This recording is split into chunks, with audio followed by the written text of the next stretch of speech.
नमस्ते दोस्तों, आइए शुरुआत करते हैं आज की क्लास की। तो दोस्तों आज हम पढ़ेंगे रावल समर सिंह के बारे में। देखिए पिछली क्लास में हम रावल तेज सिंह तक का इतिहास हमने पढ़ लिया था और रावल तेज सिंह के बाद में जो इनके पुत्र हुए उनका नाम है रावल समर सिंह। तो आइए देखिए, रावल समर सिंह रावल तेज सिंह के पुत्र थे। रावल तेज सिंह के बारे में हमने सबसे महत्वपूर्ण बात क्या देखी थी कि रावल तेज सिंह के शासन काल में सन 1260 ईस्वी में आहड़ में राजस्थान का ताड़पत्र पर चित्रित प्रथम ग्रंथ श्रावक प्रतिक्रमण सूत्र चूर्णी चित्रित किया गया था। और रावल तेज सिंह के बाद में आज हम रावल समर सिंह का इतिहास पढ़ेंगे। तो देखिए दोस्तों, रावल समर सिंह को समर सिंह के नाम से भी जाना जाता है। तो आप ध्यान रखना, आपको अगर समर सिंह भी कहीं दिखे तो उसका अर्थ क्या होगा, समर सिंह ही होगा। समर सिंह के बारे में आप एक छोटी सी बात जान लीजिए ताकि आप कंफ्यूज नहीं होंगे। ये समर सिंह या समर सिंह महारानी पद्मिनी के ससुर हैं, महारानी पद्मिनी के ससुर होंगे। रावल रतन सिंह के ये पिता है, रावल शाखा के दूसरे अंतिम शासक है। इनके बाद में केवल रावल रतन सिंह बचेंगे रावल शाखा में, और उनके अंत के बाद में मेवाड़ के क्षेत्र पर गुहिलों की सिसोदिया शाखा का आधिपत्य होगा। तो चलिए दोस्तों, जो रावल समर सिंह है इनके शासन काल को लेकर के जो इतिहासकार हैं वे एकमत नहीं है। कुछ इतिहासकार तो ये कहते हैं कि जो रावल समर सिंह का शासन काल है उसकी शुरुआत हुई थी सन 1267 में, जबकि कुछ इतिहासकार ये कहते हैं कि इनके जो शासन काल की शुरुआत हुई थी वो सन 1273 ईस्वी से हुई थी और 1302 ईस्वी तक रही थी। तो आप देखिए, इनका जो शासनकाल है वो माना जाता है सन 1267 ईस्वी या सन 1273 ईस्वी से लेकर के 1302 ईस्वी तक। तो हम क्या लिखेंगे, समर सिंह 1267 या 1273 ईस्वी से लेकर के 1302 ईस्वी तक इनका शासनकाल माना जाता है। अब देखिए, आपको जो समर सिंह के बारे में सबसे पहली बात ध्यान रखनी है वो क्या है कि इसी समर सिंह या समर सिंह ने सन 1285 ईस्वी के आबू शिलालेख की स्थापना करवाई थी। तो लिखिए, 1285 ईस्वी का आबू शिलालेख समर सिंह ने ही स्थापित करवाया था। दोस्तों, जब हमने बप्पा रावल की क्लास देखी थी तो मैंने उस क्लास के बीच में एक नोट डाला था, क्योंकि वीडियो पहले रिकॉर्ड हो चुका था और वीडियो रिकॉर्ड होने के बाद में मैंने एक नोट डाला था कि इस 1285 के जो समर सिंह का आबू का शिलालेख है इसमें भी बप्पा रावल को गुहिलों का पिता बताया गया है। तो देखिए, वही बात हम लिखेंगे यहाँ पे कि इस शिलालेख में बप्पा रावल को गुहिलों का पिता बताया गया है। और क्या बताया गया है इस शिलालेख में, सन 1285 ईस्वी के आबू शिलालेख में? तो दोस्तों, इस 1285 के आबू शिलालेख में इसी समर सिंह को गुजरात का उद्धारक बताया गया है। तो ये सबसे इंपॉर्टेंट बात आपको यही याद रखनी है समर सिंह के शासनकाल की। आपसे पूछा जा सकता है कि मेवाड़ के किस शासक को गुजरात का उद्धारक कहा जाता है? तो इसी समर सिंह या समर सिंह को गुजरात का उद्धारक कहा जाता है। आप ध्यान रखना, किससे उद्धार किया था समर सिंह ने गुजरात का? तो ऐसा कहा जाता है समर सिंह ने तुर्कों से गुजरात की रक्षा की थी, इसीलिए इनको तुर्कों से गुजरात का उद्धारक कहा जाता है। तो देखिए, लिखिए, रावल समर सिंह को तुर्कों से गुजरात का उद्धारक कहा जाता है। तो दोस्तों, ये ध्यान रखना, आपसे बिल्कुल पूछा जा सकता है, बहुत ही इंपॉर्टेंट है कि गुजरात का उद्धारक किस शासक को कहा जाता है। तो ये रावल रतन सिंह के पिता जो हैं समर सिंह, इन्हीं को गुजरात का उद्धारक कहा जाता है। तो आप ध्यान रखना। अब देखिए, आपको जो अगली बात ध्यान रखनी है रावल समर सिंह के बारे में वो क्या है, समर सिंह ने अपने मेवाड़ में जो है, मेवाड़ राज्य में है, जीव हत्या पर रोक लगाई थी। एक पट्टिका आती है, उस पट्टिका का नाम है अचल गच्छ की पट्टिका। अचल गच्छ की पट्टिका से ये ज्ञात होता है कि समर सिंह के शासन काल में एक जैन आचार्य थे, उनका नाम था अमित सिंह सूर।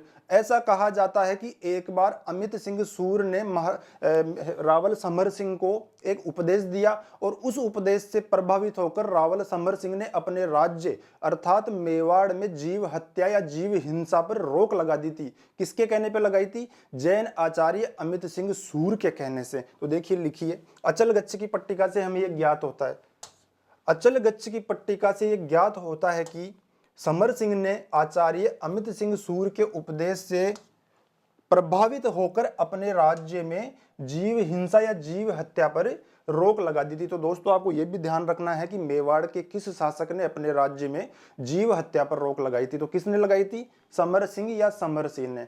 अब देखिए, ये जो समर सिंह है या समर सिंह है, इनको मेवाड़ की विद्या उन्नति का काल भी इनके शासन काल को कहा जाता है या माना जाता है।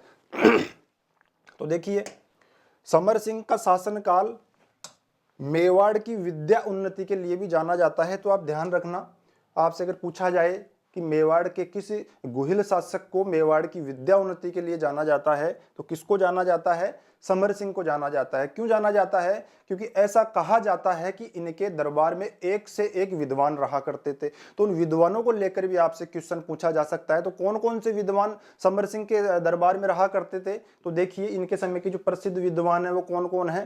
पहला नाम है रत्न प्रभु सूरी, एक का नाम है रत्न प्रभु सूरी, दूसरे का नाम है पार्श्वचंद, तीसरे का नाम है भाव शंकर, चौथे का नाम है वेद शर्मा और पांचवे का नाम है शुभचंद्र। तो देखिए दोस्तों, ये इतने सारे जो विद्वान हैं ये रावल समर सिंह के दरबार में रहा करते थे। तो आपको इनका भी ध्यान रखना, आपसे पूछा जा सकता है कि रत्न प्रभु सूरी मेवाड़ के किस गुहिल शासक के दरबार के प्रसिद्ध लेखक या कवि या विद्वान थे, आपको ध्यान रखना है।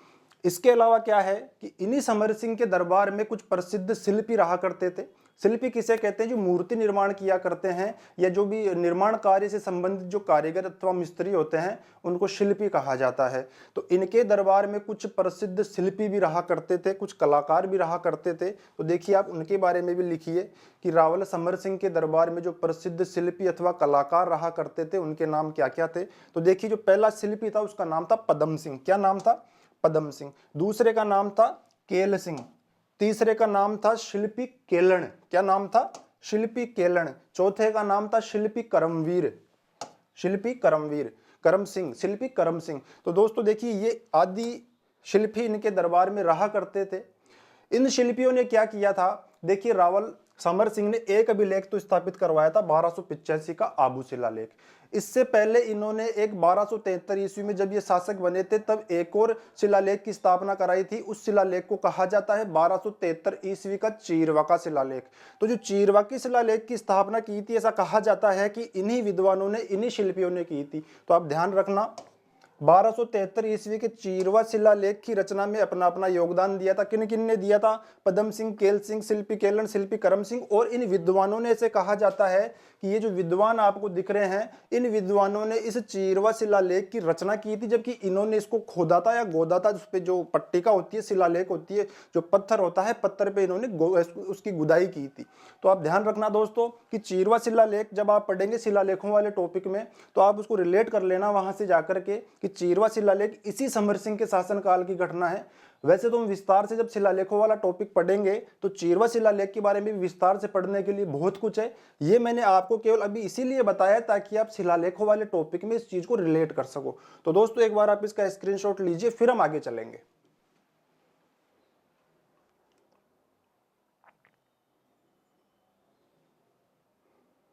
चलिए दोस्तों, अब देखिए रावल समर सिंह हैं, इनके दो पुत्र थे। तो पहली बात हम क्या लिखेंगे कि जो रावल समर सिंह हैं इनके दो पुत्र थे। ये रहे रावल समर सिंह। जो रावल समर सिंह के बड़े पुत्र थे उनका नाम है रावल रतन सिंह। क्या नाम है? रावल रतन सिंह। रावल रतन सिंह के जो छोटे भाई थे या रावल समर सिंह के जो छोटे पुत्र थे उनको कहा जाता है कुंभकर्ण। क्या कहा जाता है? कुंभकर्ण। तो देखिए जब रावल समर सिंह की मृत्यु होगी तो रावल समर सिंह की मृत्यु के बाद में मेवाड़ का अगला राजा कौन बनेगा? रावल रतन सिंह मिलेंगे, रावल रतन सिंह बनेंगे। तो इन्हीं रावल रतन सिंह की जो पद्मिनी थी इनकी पत्नी थी और ऐसा कहा जाता है कि रावल रतन सिंह रावल शाखा के अंतिम शासक थे। तो आप रावल रतन सिंह के बारे में जान लीजिए कि महारानी पद्मिनी के पति थे, पहली बात तो ये हो गई। और क्या थे? रावल शाखा के अंतिम शासक थे। क्या थे? एवं रावल शाखा के अंतिम शासक थे। तो आपको ये ध्यान रखना है कि रावल शाखा का प्रथम शासक कौन था?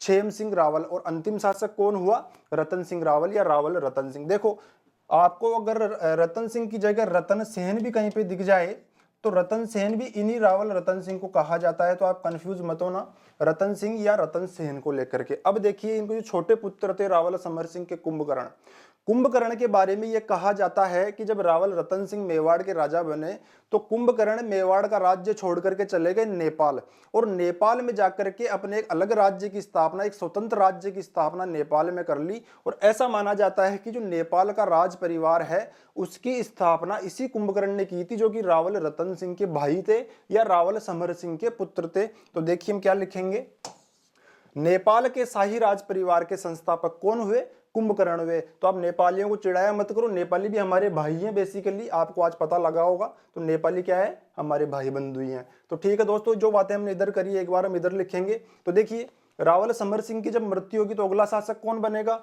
रावल रतन सिंह। तो देखिए समर सिंह के बाद इनके बड़े पुत्र रावल रतन सिंह मेवाड़ के अगले राजा बने। जबकि कुंभकर्ण ने क्या किया?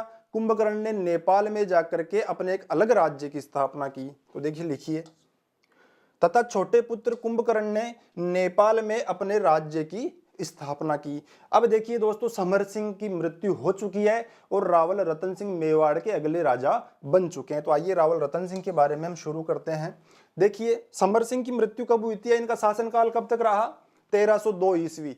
रावल रतन सिंह 1302 ईस्वी में मेवाड़ के शासक बने थे और इनका जो शासनकाल है, रावल रतन सिंह का जो शासनकाल है, मात्र और मात्र 1 वर्ष का ही रहा। तो 1302 से 1303 तक ही इन्होंने शासन किया, मात्र 1 वर्ष। और इस 1 वर्ष में इनके शासनकाल की जो प्रमुख घटना रही वो क्या रही कि इनके ऊपर इनकी पत्नी को पाने के लिए अलाउद्दीन खिलजी ने आक्रमण किया था और इन्होंने इस युद्ध के अंदर 303 के चित्तौड़ युद्ध के अंदर केसरिया किया था, जबकि महारानी पद्मिनी ने जौहर किया था। केवल और केवल रावल रतन सिंह के शासनकाल की जो एक घटना रही वो चित्तौड़ का युद्ध रहा और हमें रावल रतन सिंह के शासनकाल में केवल और केवल चित्तौड़ के युद्ध का अध्ययन करना है। तो आप एक बार इसका स्क्रीनशॉट लीजिए, फिर हम देखते हैं चित्तौड़ के युद्ध के बारे में, जो कि रावल रतन सिंह के शासनकाल की एकमात्र सबसे महत्वपूर्ण घटना है। चलिए दोस्तों, आप एक बार इसका स्क्रीनशॉट लीजिए, फिर हम आगे चलेंगे। चलिए दोस्तों, अब शुरुआत करते हैं रावल रतन सिंह के बारे में, जो उन्होंने 1303 के युद्ध में चित्तौड़ का युद्ध किया था, उसके बारे में पढ़ना। इस युद्ध के बारे में पढ़ने से पहले दोस्तों हमको 2-3 शब्दों का अर्थ आप समझ लीजिए। देखिए, पहला शब्द है जौहर, दूसरा शब्द है केसरिया और तीसरा शब्द है साका। ये तीनों शब्द इस युद्ध में हमारे काम आएंगे। जौहर के बारे में तो आपको पता होगा कि जब कभी भी राजपूतों के ऊपर कोई विरोधी सेना का आक्रमण होता था और उस युद्ध में राजपूत योद्धा मारे जाते थे, युद्ध में हार जाते थे, तो उसके बाद में जो उनकी स्त्रियां होती थी, गढ़ के अंदर अग्निकुंड अग्नि जला करके उस अग्नि में कूद करके अपने प्राण त्याग देती थी। तो उसको तो कहते हैं जौहर। तो इसके बारे में तो आप जानते होंगे। तो लिखिए, यह कार्य राजपूत स्त्रियों द्वारा जलते हुए अग्निकुंड में कूदकर किया जाता था, जिससे युद्ध में हार के बाद विरोधी सेना से अपने सतीत्व की रक्षा की जा सके। क्योंकि जब कभी भी विरोधी सेना का गढ़ पे अधिकार हो जाता था तो वे राजपूत स्त्रियों से बहुत गलत तरह का व्यवहार वो उनसे किया करते थे, उनके मान सम्मान के साथ खेला करते थे। तो इसीलिए राजपूत स्त्रियां क्या करती थी, अपने प्राण त्याग देती थी ताकि उनके मान सम्मान के साथ कोई खिलवाड़ ना कर सके। केसरिया क्या होता है दोस्तों, कि जब कभी भी राजपूतों के ऊपर कोई विरोधी सेना आक्रमण करती थी और मान लीजिए किसी भी कारणवश राजपूत सेना, जो सामने वाली विरोधी सेना है, उससे दल बल में किसी भी कारण से कमजोर है, उस स्थिति में भी राजपूत योद्धा क्या करते थे कि उस सामने वाली विरोधी सेना के सामने झुकते नहीं थे, उनके सामने संधि का प्रस्ताव नहीं लेके जाते थे और ना ही पीठ दिखाकर भागते थे। तो क्या करते थे, ऐसी स्थिति में जब राजपूतों की हार निश्चित होती थी कि वे किसी भी कंडीशन में जीत नहीं सकते, तब वे क्या करते थे कि गढ़ के भीतर एक केसरिया रंग के जो भी उनके पास वस्त्र होते थे, केसरिया रंग के वस्त्र पहन करके गढ़ से बाहर निकल करके युद्ध भूमि में कूद पड़ते थे और लड़ते लड़ते अंत तक लड़ते लड़ते मारे जाते थे, लेकिन कभी भी उसके सामने झुकते नहीं थे।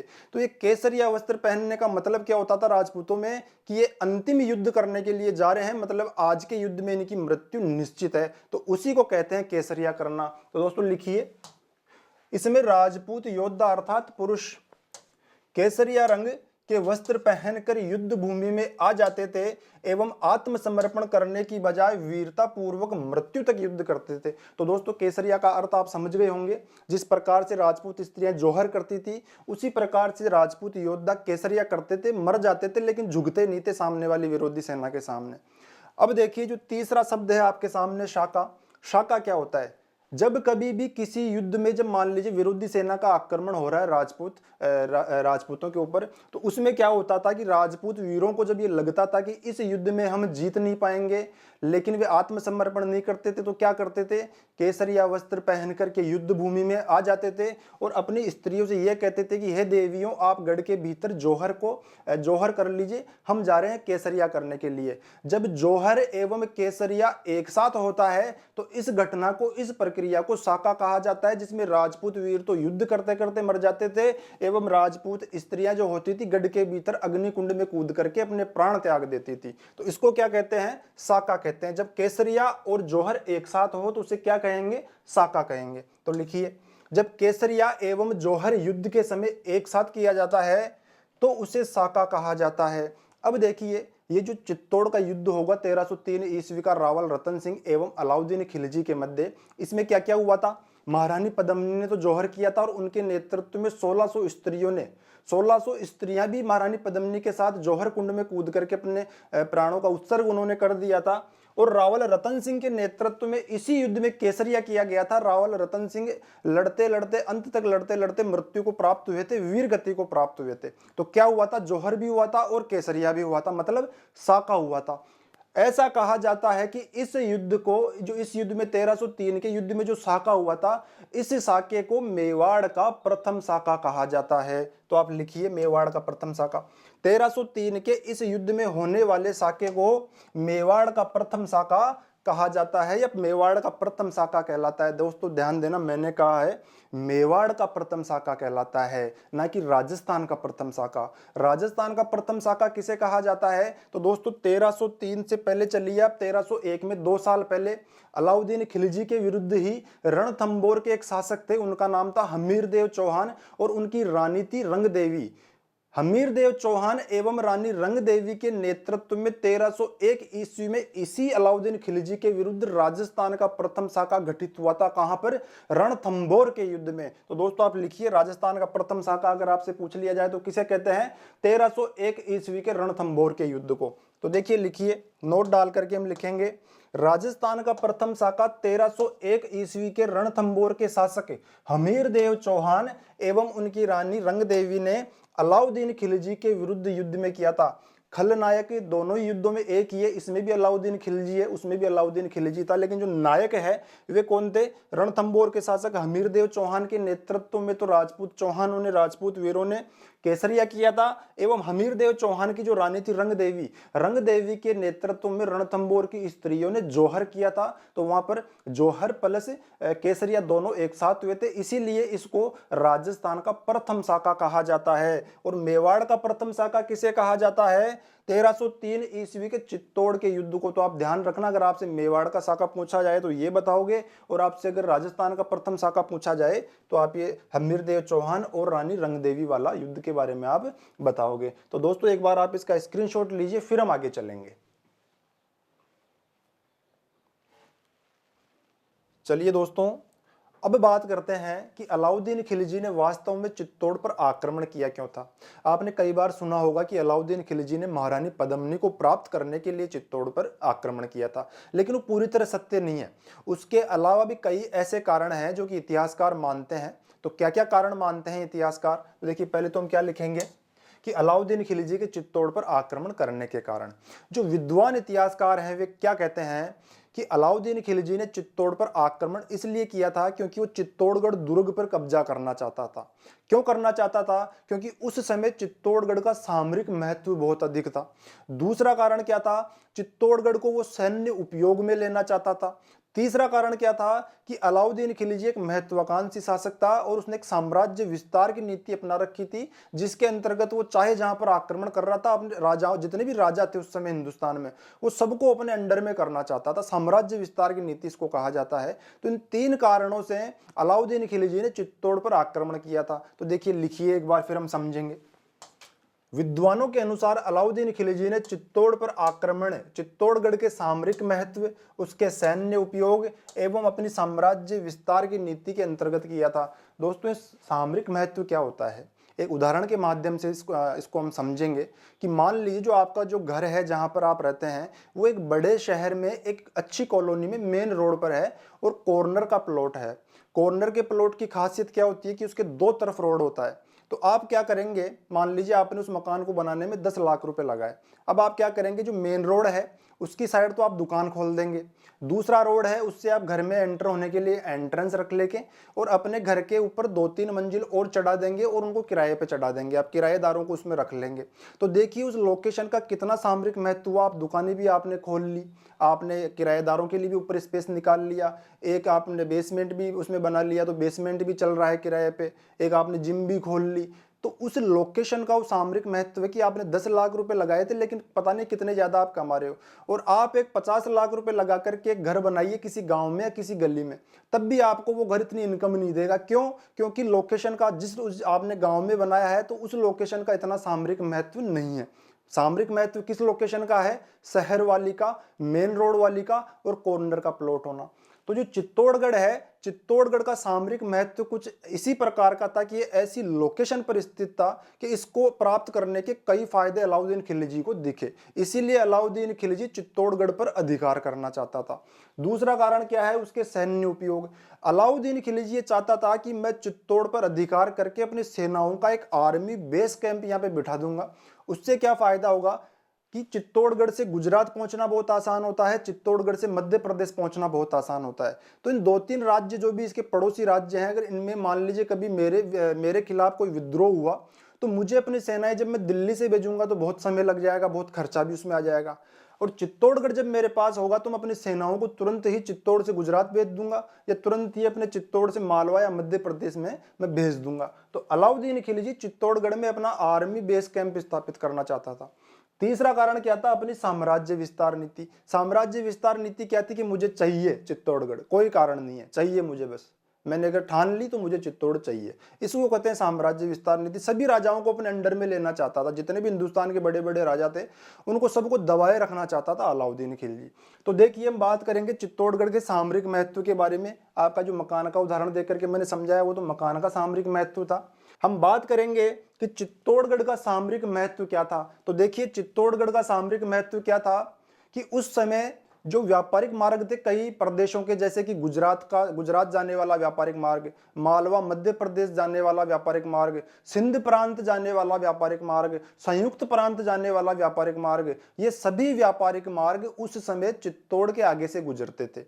अलाउद्दीन खिलजी चित्तौड़ पर अधिकार करके इन व्यापारिक मार्गों पर अधिकार करना चाहता था और ये जो व्यापारी होते थे इनसे कर वसूल करना चाहता था, टैक्स वसूल करना चाहता था, इंपोर्ट एक्सपोर्ट कस्टम ड्यूटी इनसे वसूल करना चाहता था। तो यही चित्तौड़गढ़ का सामरिक महत्व था कि जिस किसी राजा का, जिस किसी शासक का चित्तौड़ के गढ़ पर अधिकार रहेगा वो इन व्यापारिक मार्गों से आने जाने वाले व्यापारियों से मोटी इनकम कमाना चाहता था। तो देखिए लिखिए, क्योंकि उस समय गुजरात, मालवा मध्य प्रदेश, संयुक्त प्रांत, सिंध प्रांत आदि भागों के व्यापारिक मार्ग चित्तौड़ से होकर गुजरते थे और अलाउद्दीन खिलजी चित्तौड़ के बहाने इन्हीं जो प्रांतों के जो व्यापारिक मार्ग थे इन पर अपना कंट्रोल, अपना नियंत्रण स्थापित करना चाहता था। तो देखिए जिन पर अलाउद्दीन खिलजी अपना नियंत्रण स्थापित करना चाहता था। व्यापारिक मार्ग क्या होते हैं दोस्तों? जहां से इंपोर्ट एक्सपोर्ट किया जाता है, जिन रास्तों के माध्यम से जिन रास्तों के माध्यम से इंपोर्ट एक्सपोर्ट किया जाता है उन्हीं रास्तों को व्यापारिक मार्ग कहा जाता है। तो ये व्यापारिक मार्ग जो है गुजरात, मालवा मध्य प्रदेश, संयुक्त प्रांत, सिंध प्रांत आदि की जो व्यापारिक मार्ग है ये कहां से होके गुजरते थे? ये चित्तौड़ के सामने से होके गुजरते थे। और जब अलाउद्दीन खिलजी का चित्तौड़ पर अधिकार हो जाता तो अलाउद्दीन खिलजी इन मार्गों से आने जाने वाले व्यापारियों से कर वसूल करता और एक मोटी इनकम वहां से प्राप्त करता। तो यही कारण था अलाउद्दीन खिलजी का चित्तौड़ पर अधिकार करने का। चित्तौड़ का जो सामरिक महत्व है वो यह है। अब देखिए जो आपने सुना है कि अलाउद्दीन खिलजी ने चित्तौड़ पर इसलिए आक्रमण किया था क्योंकि वो रावल रतन सिंह की अति सुंदर रानी पद्मिनी को प्राप्त करना चाहता था। तो ये बात कहां से निकलती है? एक ग्रंथ है पद्मावत। पद्मावत ग्रंथ की रचना शेरशाह सूरी के शासनकाल में सन 1540 ईस्वी में उनके दरबारी कवि मलिक मोहम्मद जायसी ने की थी। इसी ग्रंथ के आधार पर यह कहा गया है कि अलाउद्दीन खिलजी ने चित्तौड़ पर आक्रमण इसलिए किया था क्योंकि रावल रतन सिंह के एक बहुत सुंदर रानी थी और उस रानी को प्राप्त करना चाहता था कौन? अलाउद्दीन खिलजी। तो देखिए लिखिए पद्मावत के अनुसार, पद्मावत ग्रंथ के अनुसार अलाउद्दीन खिलजी द्वारा चित्तौड़ पर आक्रमण करने का कारण रावल रतन सिंह की अति सुंदर रानी पद्मिनी प्राप्त करने की लालसा थी। कौन कहता है ये पद्मावत ग्रंथ कहता है, इतिहासकार नहीं कहते हैं। इतिहासकार तो ये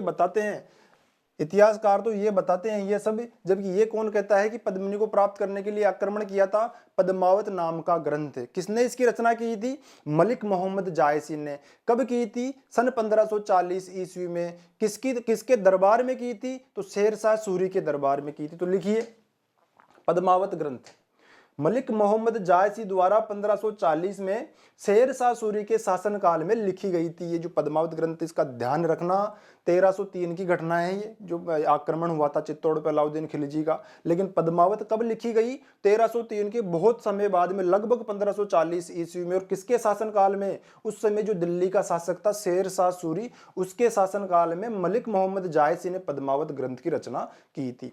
अब देखिए पद्मावत को लेकर भी कुछ क्वेश्चन पूछे जाते हैं। तो किस प्रकार के क्वेश्चन आपसे पूछे जाते हैं? पहली बात तो आपसे पद्मावत ग्रंथ की भाषा के बारे में पूछ लिया जाता है कि पद्मावत ग्रंथ किस भाषा में लिखा गया है। तो दोस्तों जो पद्मावत ग्रंथ की भाषा मिलती है अलग अलग बुक्स में, अलग अलग किताबों में, कई किताबों में तो ये कहा गया है कि पद्मावत ग्रंथ की भाषा अवधी है, जबकि कई बुक्स में लिखा गया है कि पद्मावत ग्रंथ की जो भाषा है वो हिंदी है। तो आप दोनों को देखो, एक बार मैं आपको समझाता हूं कि पद्मावत ग्रंथ की लिपि अवधी या हिंदी है। दोस्तों जब मैंने इसके बारे में गूगल पे चेक किया कि अवधी क्या होती है और हिंदी क्या होती है, तो गूगल पे इस प्रकार से दिखाया जा रहा है कि अवधी और हिंदी एक ही बात है, इनमें कोई फर्क नहीं होता है, केवल बस कोई अवधी बोल देता है, कोई हिंदी बोल देता है। लेकिन आप मेरी इस बात का ध्यान रखना कि मान लीजिए आपके सामने क्वेश्चन आता है कि पद्मावत ग्रंथ की भाषा कौन सी है, और उसमें ए ऑप्शन तो हो अवधी और बी ऑप्शन हो हिंदी, तो आपको अवधी पर टिक करना है, ना कि हिंदी पर। और अगर अवधि नहीं हो तो आप हिंदी पर टिक कर सकते हैं, लेकिन इसमें हिंदी या अवधि में से जो ज्यादा सही माना जाएगा वो कौन सा माना जाएगा? अवधि ज्यादा सही माना जाएगा। बल्कि हिंदी गलत नहीं है, लेकिन आप अवधि पे ज्यादा ध्यान रखना, इसकी भाषा कौन सी है? अवधि। हिंदी का ही एक प्रारूप होता है अवधि भाषा, तो आप समझ गए होंगे कि इसकी भाषा क्या है। अब देखिए दूसरी बात क्या आती है पद्मावत ग्रंथ के अनुसार कि पद्मिनी का वर्णन रावल रतन सिंह के सामने किसने किया था? तो ऐसा कहा जाता है कि महारानी पद्मिनी का एक पालतू तोता था, वो तोता उड़ करके एक बार रावल रतन सिंह के पास आ गया था, और उसी तोते ने रावल रतन सिंह को महारानी पद्मिनी के बारे में सब कुछ बताया था, और उसी से प्रभावित होकर के रावल रतन सिंह सिंघल द्वीप वर्तमान श्रीलंका देश पहुंचे थे पद्मिनी को ब्याहने के लिए। तो उस तोते का नाम भी आपसे पूछा जा सकता है। महारानी पद्मिनी के पालतू तोते का नाम क्या था? हीरामण। और हीरामण ने ही रावल रतन सिंह को पद्मिनी के बारे में जानकारी दी थी। तो उस तोते का नाम क्या था दोस्तों? हीरामण। रावल रतन सिंह को पद्मिनी के बारे में हीरामण तोते ने बताया। तो इस तोते का नाम आप बहुत अच्छे से आप ध्यान रखना, ठीक है दोस्तों। इसके अलावा क्या बात है, इस पद्मावत ग्रंथ में जो पद्मिनी के माता पिता का नाम बताया जाता है वो क्या बताया जाता है? ऐसा बताया जाता है कि पद्मिनी सिंघल द्वीप की रहने वाली थी। सिंघल द्वीप किसे कहा जाता है? जो वर्तमान श्रीलंका देश है, उस समय वर्तमान श्रीलंका देश को सिंघल द्वीप कहा जाता था। और ये महारानी पद्मिनी सिंघल द्वीप का जो तत्कालीन राजा था उसका नाम है गंधर्वसेन, और इनकी जो रानी थी उसका नाम है चंपावती। पद्मावती गंधर्वसेन और चंपावती की पुत्री थी। तो आप ये भी ध्यान रखना, आपसे सीधा सीधा सवाल पूछ लिया जाएगा।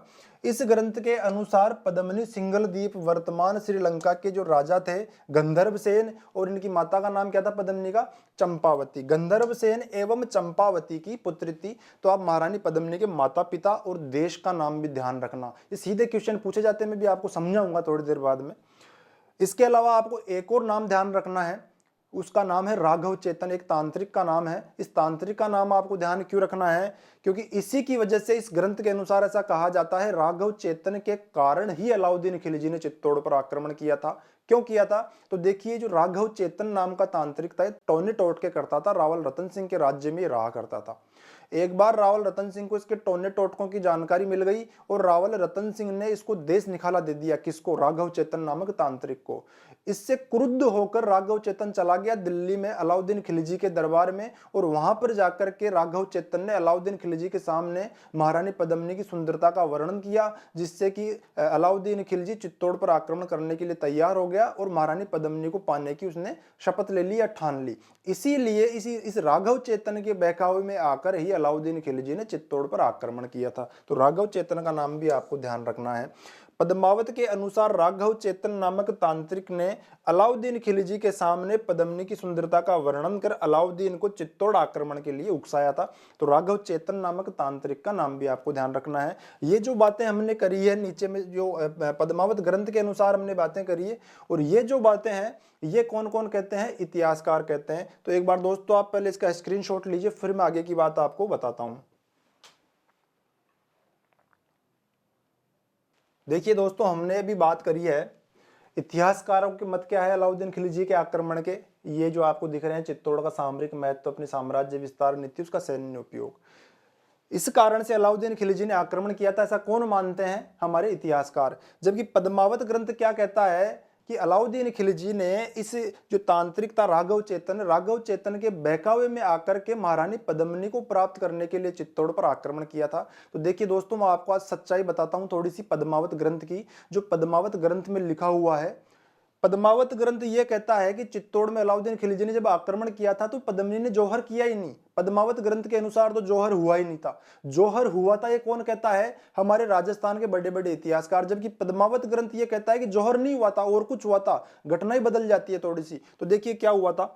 पद्मावत की बात मैं आपको बताता हूँ सारी की। पद्मावत के अनुसार जो ये कहानी है रावल रतन सिंह और पद्मिनी की, वो क्या है।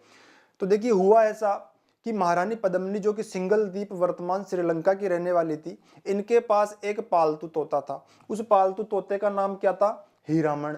एक बार ये हीरामण अपने पिंजरे से उड़ गया और जब ये उड़कर कहीं पे चला गया तो एक व्याध ने, व्याध मतलब शिकारी, एक शिकारी ने इस हीरामण तोते को पकड़ लिया। उस शिकारी ने, उस व्याध ने इस तोते को एक ब्राह्मण को बेच दिया। वो ब्राह्मण घूमता घूमता रावल रतन सिंह के राज्य अर्थात चित्तौड़ पहुंचा और चित्तौड़ में पहुंच करके हीरामण को रावल रतन सिंह को बेच दिया 1,00,000 रुपए में। हीरामण तोते की विशेषता क्या होती है दोस्तों कि इंसानी भाषा में बात कर सकता है और वास्तव में कर सकता है। आज भी हीरामण तोता झालावाड़ के क्षेत्र में पाया जाता है और ये इंसानी भाषा में बात कर सकता है। तो इसमें तो कोई दो राय नहीं है कि बात नहीं कर सकता, ये बात करता है इंसानी भाषा में। अब देखिए उस ब्राह्मण ने हीरामण तोते को किसको बेचा? 1,00,000 रुपए में रावल रतन सिंह को। रावल रतन सिंह ने उस तोते को अपने कक्ष में एक पिंजरे में डाल करके एक जगह रख दिया। एक दिन क्या हुआ, इस पद्मावत ग्रंथ के अनुसार क्या था कि रावल रतन सिंह के एक पहले से एक पटरानी थी, उसका नाम क्या था? नागमती। नागमती स्नान करके आई और स्नान करके वो तैयार हो रही थी, एक शीशे में अपने आप को देख रही थी और अहंकार वश रावल रतन सिंह से क्या बोलती है नागमती कि मेरे जैसी सुंदरी आपको जगत में नहीं मिलेगी। इतनी देर में तोता जो सारी बातें सुन रहा था उनकी, तोता बोलता है कि हे नागमती ज्यादा घमंड मत करो, जिस सरोवर में, जिस तालाब में कभी हंस ना आया हो ना, वहां के बुगले भी अपने आप को हंस समझ बैठते हैं, तो ज्यादा अहंकार ना करो। इस तोते ने नागमती को एक डायलॉग मार दिया, बहुत तगड़ा वाला। रावल रतन सिंह समझ गए कि ये तोता जरूर कोई काम की बात बताने वाला है मुझे। तो रावल रतन सिंह ने तोते को इशारा करके चुप होने के लिए कहा और तोता चुप हो गया। जब नागमती कक्ष से बाहर निकली तब रावल रतन सिंह ने तोते को बोला कि यार तू अब बता मेरे को वो क्या बात बता रहा था तू। तो तोते ने यह कहा कि मैं सिंगल द्वीप की जो राजकुमारी है पद्मिनी, उनका पालतू तोता हूं और वे इतनी सुंदर हैं, आप मेरे साथ सिंगल द्वीप चलिए और मैं आपके विवाह का प्रस्ताव रानी पद्मिनी को दूंगा और हो सकता है वो आपसे विवाह कर लें। रावल रतन सिंह हीरामण तोते की बात को मान गए और एक योगी का, एक सन्यासी का वेश बना करके सिंगल द्वीप पहुंच गए। सिंगल द्वीप मतलब कि श्रीलंका पहुंच गए। कई वर्षों तक वहां पे घूमते रहे, भटकते रहे, लेकिन रानी पद्मिनी का पता इनको नहीं मिला। एक दिन घूमते घूमते भटकते भटकते हीरामण तोते को रानी पद्मिनी का महल दिख गया। हीरामण तोता तुरंत उड़ करके महारानी पद्मिनी के पास चला गया और महारानी पद्मिनी को जाकर के सारी घटना बताई कि मैं ऐसे ऐसे पकड़ा गया था, एक व्याध ने मुझे एक ब्राह्मण को बेचा, ब्राह्मण ने रावल रतन सिंह को बेचा और रतन सिंह जो है चित्तौड़ के राजा हैं, बहुत अच्छे आदमी, आपसे प्रेम करते हैं, आपसे शादी करना चाहते हैं। तो महारानी पद्मिनी ने हीरामण तोते की बातों पर भरोसा किया। एक बार क्या हुआ, महारानी पद्मिनी किसी मंदिर में दर्शन करने के लिए जा रही थी और उसी मंदिर में रावल रतन सिंह और पद्मिनी की पहली बार भेंट हुई। दोनों ही एक दूसरे से प्यार कर बैठे, लेकिन घर वालों का डर था। तो हुआ क्या, ना तो पद्मिनी रावल रतन सिंह से मिल पा रही थी, ना रावल रतन सिंह पद्मिनी से मिल पा रहे थे। तो एक बार रात को रावल रतन सिंह किले की दीवार को फांद करके महारानी पद्मिनी के कक्ष में जा पहुंचे और वहां पर सैनिकों ने पकड़ लिया। किसके सैनिकों ने? महारानी पद्मिनी के जो रक्षक थे उन्होंने रावल रतन सिंह को पकड़ लिया। जब ये बात महारानी पद्मिनी के पिताजी, जिनका नाम गंधर्व सेन था, गंधर्व सेन को जब ये पता चला कि मेरी पुत्री के कक्ष में कोई अनजान व्यक्ति रात को घुस आया है, तो उन्होंने रावल रतन सिंह को मृत्युदंड देने की घोषणा कर दी और सूली पे चढ़ाने का ऐलान कर दिया। इतने में महारानी पद्मिनी का जो मन था वो पसीज गया और महारानी पद्मिनी ने अपने पिता से कहा कि ये कई वर्षों से मुझसे प्रेम करते हैं और अपने राज्य में योगी का वेश बन के दर दर की ठोकरें खा रहे हैं, भटक रहे हैं। ऐसा सुनकर के गंधर्व सेन का मन भी पसीज गया और गंधर्व सेन ने यह कहा कि चलो मैं यार आपका विवाह करवा देता हूं। तो गंधर्व सेन ने महारानी पद्मिनी और रावल रतन सिंह का बहुत धूमधाम से विवाह किया और विवाह करने के बाद में वहां से पद्मिनी के एक चाचा था, उनका नाम था गोरा, और पद्मिनी का भाई था, उनका नाम था बादल। वे साथ ही चित्तौड़ इनके आ गए। चित्तौड़ आने के बाद में क्या हुआ कि जो राघव चेतन नाम का एक ब्राह्मण था, ये रावल रतन सिंह के राज्य में रहा करता था और टोने टोटके करने में माहिर था। कौन? ये राघव चेतन नाम का तांत्रिक। राघव चेतन जो टोने टोट के किया करता था, एक बार रावल रतन सिंह को इनकी जानकारी मिल गई कि ये इस प्रकार से टोने टोट के किया करता है, तो रावल रतन सिंह ने राघव चेतन को अपने देश से देश निकाला दे दिया, चित्तौड़ से देश निकाला दे दिया। जब राघव चेतन चित्तौड़ को छोड़ के जा रहा था तो रानी पद्मिनी को बुरा लगा कि देखो कितना विद्वान ब्राह्मण है और ये कैसे गंदे गंदे काम करता है, अब इसको देश को छोड़ के जाना पड़ रहा है। तो महारानी पद्मिनी ने राघव चेतन को आवाज दे के रोका कि हे राघव चेतन, आप जा रहे हैं हमारे देश से छोड़ करके, आज के बाद में आप आएंगे नहीं, मैं आपको कुछ दक्षिणा देना चाहती हूँ। तो उसको बुलाया और अपने हाथ का एक कड़ा निकाला सोने का और उस कड़े को राघव चेतन के ऊपर फेंका। तो राघव चेतन ने ऊपर देखा तो इनको महारानी पद्मिनी का जो सूरत थी उसके दर्शन हो गए। और राघव चेतन को ऐसा कहा जाता है कि पद्मिनी को देखते ही मूर्छित होकर के ये वहीं की वहीं गिर पड़ा और उसको सीधा होश आया दिल्ली में अलाउद्दीन खिलजी के दरबार में।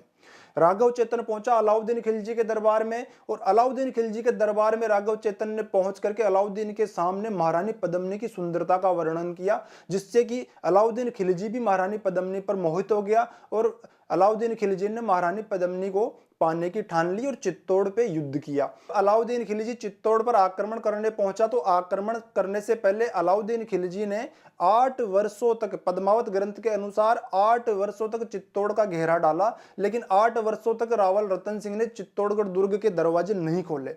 8 वर्ष बीत जाने के बाद में अलाउद्दीन खिलजी के पास इनका एक दूत आया और उस दूत ने अलाउद्दीन खिलजी को एक समाचार दिया कि हमारे ऊपर पश्चिम की ओर से आक्रमण हो गया है और आप इस चित्तौड़ को तो छोड़िए, पहले अपने राज्य को बचाइए पश्चिम के आक्रमणकारियों से।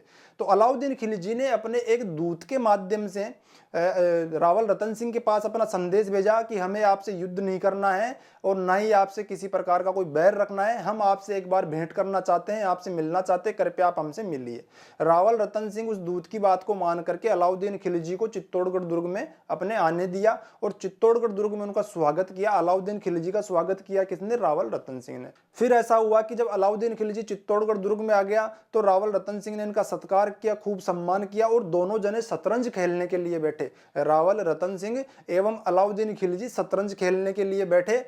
जब अलाउद्दीन खिलजी शतरंज खेल रहा था तो अलाउद्दीन खिलजी के सामने एक शीशा लगा हुआ था और महारानी पद्मिनी का पीछे से गुजरना हो गया। अलाउद्दीन खिलजी ने महारानी पद्मिनी की परछाई उस शीशे में देखी। कब देखी? जब शतरंज खेल रहे थे। कई लोग ये कहते हैं कि रावल रतन सिंह ने दिखाई थी, अरे कुछ नहीं दिखाई थी। पद्मावत ग्रंथ के अनुसार ऐसा है कि शतरंज खेलते हुए अलाउद्दीन खिलजी को गलती से महारानी पद्मिनी की परछाई उस शीशे के अंदर दिख गई थी। उस परछाई को देखते ही शतरंज खेलता हुआ अलाउद्दीन खिलजी मूर्छित हो गया और उसको पानी के छींटे देकर के वापस होश में लाया गया। अलाउद्दीन खिलजी ने सोच लिया कि ऐसे तो ये इन राजपूतों को हराना मुश्किल है, इनको धोखे से हराएंगे अपन। तो अलाउद्दीन खिलजी क्या बोलता है रावल रतन सिंह को कि चलिए सर अब चलते हैं, बहुत समय हो गया, हमारे ऊपर पश्चिम से आक्रमण हो गया है, वहां पे जाकर उनको भी देखना है, तो आप हमारे को विदा करिए। रावल रतन सिंह अलाउद्दीन खिलजी को विदा करने के लिए चित्तौड़गढ़ दुर्ग से बाहर आ गए। सबसे बड़ी गलती यही करी कि राजा थे, राजा को दुर्ग के बाहर नहीं आना चाहिए था। जैसे ही रावल रतन सिंह चित्तौड़गढ़ दुर्ग के बाहर आए, अलाउद्दीन खिलजी के जो सामंत थे या सैनिक थे, मलिक कफूर वगैरह, इन्होंने रावल रतन सिंह को बंदी बना लिया और बंदी बना करके अपने साथ दिल्ली ले गए और महारानी पद्मिनी के पास ये संदेशा भिजवा दिया कि अगर अपने पति को आप जिंदा देखना चाहते हो तो अलाउद्दीन खिलजी के सामने आत्मसमर्पण कर दीजिए, उनके सामने हाजिर हो जाइए। अब देखिए क्या हुआ। रावल रतन सिंह अभी दिल्ली है अलाउद्दीन खिलजी की कैद में। महारानी पद्मिनी चित्तौड़ में भी अकेली है और अभी निर्णय नहीं कर पाई है कि करना क्या है। इतने में क्या हुआ, चित्तौड़गढ़ दुर्ग के पास में जो कुंभलगढ़ का किला है, कुंभलगढ़ का जो दुर्ग है, कुंभलगढ़ जो स्थान है, वहां पर एक राजा रहा करता था। उसका नाम था देवपाल। देवपाल की नीयत भी खराब थी महारानी पद्मिनी के ऊपर। तो देवपाल ने क्या किया, अपने एक किसी दूत को भेजा महारानी पद्मिनी के पास और यह कहलवाया कि हे महारानी पद्मिनी, आपके पति तो दिल्ली जा चुके हैं, आप अकेली हैं, कृपया करके आप मुझसे विवाह वगैरह या जो भी ये संबंध मेरे से आप स्थापित कर लीजिए ताकि आप भी खुशी खुशी अपना जीवन यापन कर सकें और मैं भी बहुत खुश हो सकूं। ऐसा करने से पद्मिनी क्रोधित हो गई और पद्मिनी ने उस दूत के नाक और कान वगैरह हाथ वाथ कटवा करके उसको वापस देवपाल के पास कुंभलगढ़ भिजवा दिया। अब देखिए क्या हुआ, अलाउद्दीन खिलजी को महारानी पद्मिनी ने कोई जवाब नहीं दिया कि क्या करना है। अलाउद्दीन खिलजी उधर बेचैन हो रहा था। अलाउद्दीन खिलजी ने अपने एक दूत को भेजा महारानी पद्मिनी के पास में, और वो दूत महारानी पद्मिनी को बोलता है कि रावल रतन सिंह को वहां पे तरह तरह की यातनाएं दी जा रही है, आप कृपया करके कुछ निर्णय लीजिए, कृपया करके आप कुछ निर्णय लीजिए जिससे कि रावल रतन सिंह को वहां से स्वतंत्र कराया जा सके, आजाद कराया जा सके। अब पद्मिनी ने क्या किया, पद्मिनी ने गोरा बादल को बुलाया। गोरा कौन थे, पद्मिनी के चाचा थे। बादल कौन थे, पद्मिनी के भाई थे। एक प्लान बनाया कि अपन 1600 डोलियों में चलेंगे अलाउद्दीन खिलजी के पास दिल्ली में, और उन 1600 डोलियों में औरतों के वेश में हमारे जो प्रसिद्ध राजपूत योद्धा हैं उनको बैठाया जाएगा, और अपन रावल रतन सिंह को धोखे से छुड़ा करके लाएंगे। तो बिल्कुल 1600 डोलियां सजाई गई, और 1600 डोलियों में जो भी वहां के जो प्रसिद्ध योद्धा थे, राजपूत योद्धा थे, उनको औरतों के वेश में, स्त्रियों के वेश में डोलियों में बैठाया गया और दिल्ली पहुंच गए। और ऐसा कहा जाता है कि जब महारानी पद्मिनी गोरा बादल के साथ दिल्ली पहुंची तो इन्होंने धोखे से ही रावल रतन सिंह को आजाद करा लिया, और रावल रतन सिंह को आजाद करा करके ये आ गए वापस चित्तौड़। जब ये वापस चित्तौड़ आ रहे थे तो बादल, पद्मिनी और रावल रतन सिंह तो एक साथ चित्तौड़ पहुंच गए, और जो पद्मिनी के चाचा थे गोरा अलाउद्दीन की सेनाओं को रोकने के लिए बीच रास्ते में रुक गए, ताकि महारानी पद्मिनी रावल रतन सिंह के साथ अच्छे से चित्तौड़ पहुंच सके, सुरक्षित चित्तौड़ पहुंच सके। अब क्या हुआ, जो गोरा रास्ते में रुका था, गोरा की अलाउद्दीन खिलजी की सेनाओं के साथ लड़ते हुए युद्ध में वहीं मृत्यु हो गई। गोरा वीर गति को प्राप्त हो गए, लेकिन बादल, पद्मिनी एवं रावल रतन सिंह चित्तौड़ पहुंच चुके हैं और चित्तौड़ में सुरक्षित हैं। जब रावल रतन सिंह वापस चित्तौड़ आए तो पद्मिनी ने जो कुंभलगढ़ का राजा था देवपाल की हरकत के बारे में रावल रतन सिंह को बताया। रावल रतन सिंह आग बबूला हो गए, क्रोधित हो गए कि मेरी पत्नी को इसने इस प्रकार से इसने व्यवहार करने की सोची। तो रावल रतन सिंह अपनी सेनाओं के साथ पहुंच गए कुंभलगढ़। कहां पर, देवपाल से युद्ध करने के लिए। और देवपाल से युद्ध करते करते रावल रतन सिंह ने देवपाल को मौत के घाट उतार दिया, उसकी हत्या कर दी वहां पे युद्ध में। लेकिन उस युद्ध में क्या हुआ कि रावल रतन सिंह भी घायल हो गए, देवपाल की तलवार से रावल रतन सिंह भी घायल हो गए। और जब वापस ये चित्तौड़ को लौटे तो कुछ दिनों बाद में उस तलवार के लग जाने के कारण रावल रतन सिंह की भी मृत्यु हो गई, कुंभलगढ़ के राजा देवपाल से लड़ते हुए। कुछ दिनों बाद में हुई, युद्ध में नहीं हुई। जब रावल रतन सिंह की मृत्यु हुई, पद्मावत ग्रंथ की बात कर रहे हैं, देखो कैसे मृत्यु हुई है रावल रतन सिंह की भी। देवपाल से युद्ध में मृत्यु बताता है पद्मावत ग्रंथ, ना कि अलाउद्दीन खिलजी के साथ। अब जब रावल रतन सिंह की मृत्यु हो गई तो महारानी पद्मिनी जो थी, और एक पटरानी पहले से भी थी रावल रतन सिंह की, उनका नाम मैंने क्या बताया था, नागमती। ऐसा कहा जाता है पद्मावत ग्रंथ के अनुसार कि ये दोनों की दोनों ही रावल रतन सिंह के साथ सती हो गई। और जब महारानी पद्मिनी भी सती हो चुकी है, रावल रतन सिंह भी मर चुके हैं, रावल रतन सिंह की भी मृत्यु हो चुकी है, केवल और केवल बादल बच रहे हैं अभी, कि जो पद्मिनी के भाई थे। कुछ दिनों बाद में अलाउद्दीन खिलजी ने चित्तौड़ पर आक्रमण किया और बादल को हराकर के चित्तौड़ पर अधिकार किया था। तो देखिए इसमें जौहर कहीं भी नहीं हुआ, पद्मावत ग्रंथ के अनुसार जौहर हुआ ही नहीं। रावल रतन सिंह की मृत्यु अलाउद्दीन खिलजी के साथ हुई ही नहीं। किसके साथ हुई थी, कुंभलगढ़ के राजा देवपाल के साथ हुई थी। जबकि इतिहासकार क्या कहते हैं, अरे कि भैया उसकी जौहर भी हुआ था, रावल रतन सिंह की जो मृत्यु है वो अलाउद्दीन खिलजी के साथ युद्ध में हुई थी और जौहर भी हुआ था। लेकिन इतिहासकार क्या कहते हैं कि पद्मिनी नहीं थी, रावल रतन सिंह की जो भी पटरानी, जो भी पत्नी रही हो, उसका नाम पद्मिनी नहीं था, और उसका श्रीलंका या सिंगल द्वीप के साथ कोई भी कनेक्शन नहीं था। तो ये दो बातें दोस्तों मैंने आपको बताई है कि इतिहासकार पद्मिनी को सच्चा नहीं मानते, लेकिन जौहर हुआ था ये तो मानते हैं। लेकिन पद्मावत क्या मानता है, पद्मिनी को सच्चा मानता है, लेकिन क्या कहता है, जौहर नहीं हुआ था, अलाउद्दीन के साथ इनका कोई झगड़ा हुआ ही नहीं था। तो ये दोनों ही बातें मैंने आपको बताई है, आपको सच पता होना चाहिए। सुनी सुनाई बातों पर आप विश्वास करते हुए आ रहे हो पता नहीं कब से कब तक। तो इसीलिए मैंने सोचा कि आपको पद्मावत ग्रंथ के अनुसार जो चीजें कही गई है वो आपको पता होनी चाहिए। ये जो जानकारियां हैं आपके वैसे किसी काम की नहीं है, लेकिन एक पढ़े लिखे इंसान में और एक सुनी सुनाई बात जो विश्वास करता है आदमी, उसके अंदर फर्क होना जरूरी है। तो आपको पता होना चाहिए कि पद्मावत ग्रंथ क्या कहता है और जो ये इतिहासकार है राजस्थान के क्या कहते हैं। तो देखिए पद्मावत ग्रंथ के अनुसार जौहर नहीं हुआ है। रावल रतन सिंह की मृत्यु किसके साथ युद्ध में हुई है, कुंभलगढ़ के राजा देवपाल के साथ, जो कि गलत है। इतिहासकार ये कहते हैं कि उस टाइम तक तो कुंभलगढ़ बसा ही नहीं था, देवपाल कहां से पैदा हो गया। तो इसीलिए पद्मावत ग्रंथ को जो इतिहासकार हैं केवल और केवल एक कहानी मानते हैं, पद्मावती को भी एक कहानी मानते हैं, पद्मावती को भी सत्य नहीं मानते। ठीक है दोस्तों, तो ये पद्मावत वाली कहानी, मैंने पद्मावत ग्रंथ का पूरा सार आपको सुनाने की कोशिश की है। बीच में मैं एक दो जगह अटका क्योंकि मैंने रीटेक नहीं लिया इसमें, इसीलिए आप थोड़ी सी गलतियों को इग्नोर करना। और अब हम आगे चलेंगे। आपने एक बार इसका स्क्रीनशॉट नहीं लिया हो तो आप एक बार ले लो।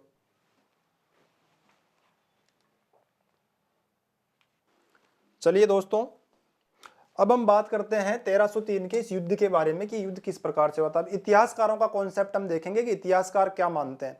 तो देखिए दोस्तों, इतिहासकार ये कहते हैं कि अलाउद्दीन खिलजी जब चित्तौड़ पर आया तो उसने वहां पे करीब करीब 1 वर्ष तक घेरा डाला था। पद्मावत ग्रंथ क्या कहता है कि 8 वर्ष तक के बाहर चित्तौड़ का घेरा डाला था।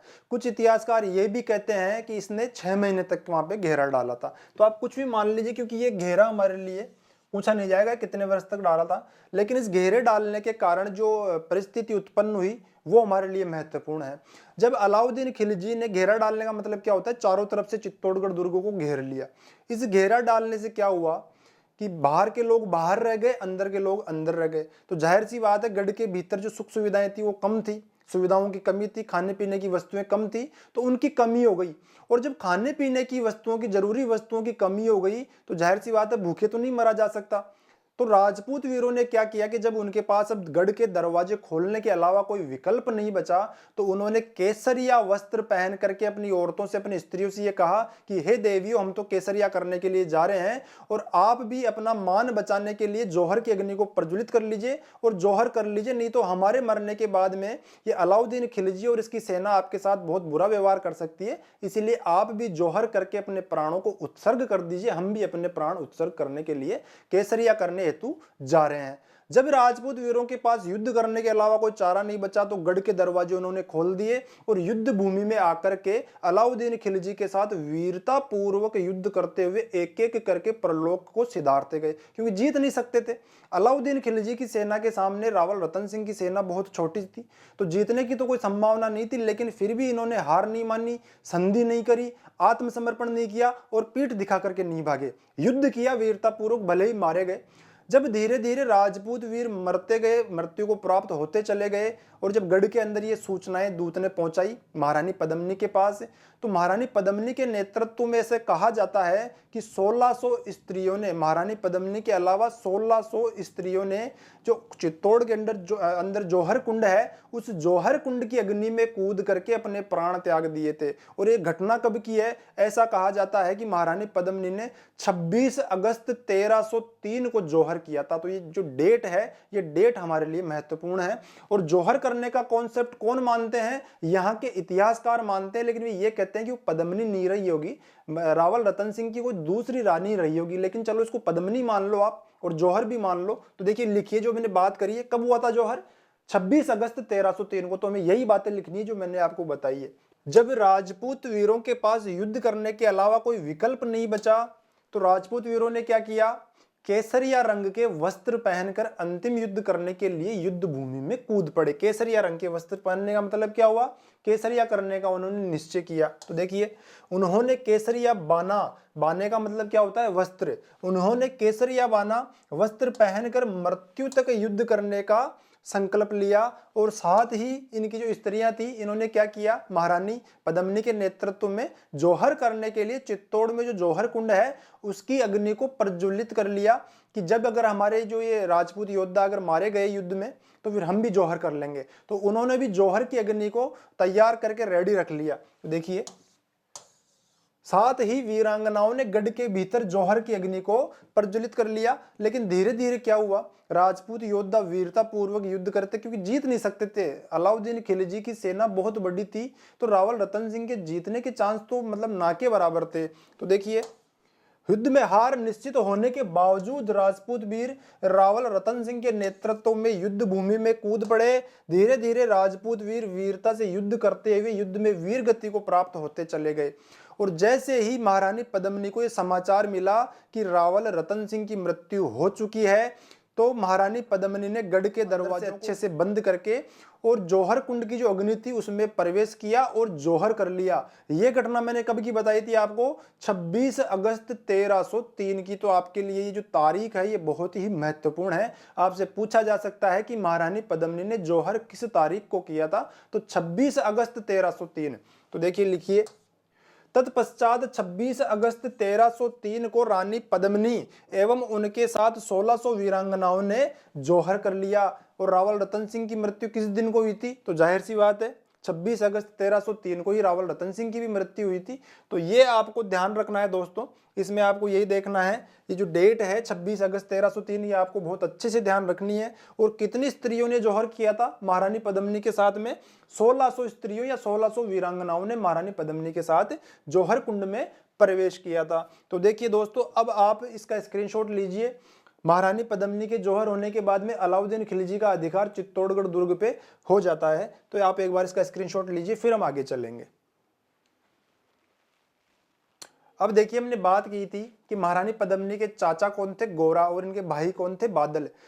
1303 के इस युद्ध में रावल रतन सिंह के जो प्रधान सेना नायक थे, ये गोरा और बादल नामक दो व्यक्ति थे, जो कि महारानी पद्मिनी के चाचा एवं भाई थे। तो इनके बारे में भी आप लिख लीजिए। इस युद्ध में रावल रतन सिंह के प्रधान सेना नायक गोरा एवं बादल थे। गोरा एवं बादल थे। इन्होंने, गोरा एवं बादल ने, इस युद्ध में अभूतपूर्व वीरता का परिचय दिया था।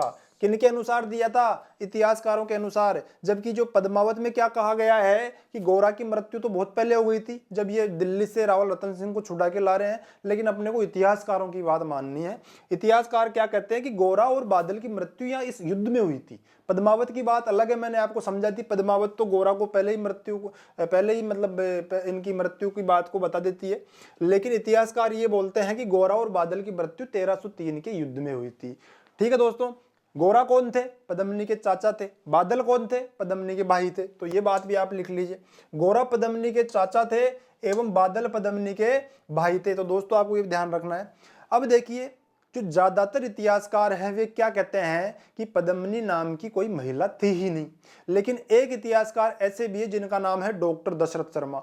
डॉक्टर दशरथ शर्मा यह कहते हैं कि पद्मिनी नाम की महिला भी थी और ये श्रीलंका की रहने वाली भी थी। इनके पिता का नाम गंधर्व सेन था, इनकी माता का नाम चंपावती था, और ये पूरी सत्यता बताते हैं कि महारानी पद्मिनी नाम की महिला एक वास्तविक पात्र थी। तो कौन है वे? डॉक्टर दशरथ शर्मा। तो लिखिए, अधिकांश इतिहासकार रानी पद्मिनी को ऐतिहासिक पात्र नहीं मानते, लेकिन कौन मानते हैं? डॉक्टर दशरथ शर्मा महारानी पद्मिनी को ऐतिहासिक पात्र एवं वास्तविक पात्र मानते हैं। ये एकमात्र ऐसे इतिहासकार हैं, डॉक्टर दशरथ शर्मा, जो ये कहते हैं कि पद्मिनी नाम की महिला इतिहास में हुई थी। बाकी इतिहासकार, अन्य इतिहासकार ये कहते हैं कि पद्मिनी नामक महिला हुई ही नहीं।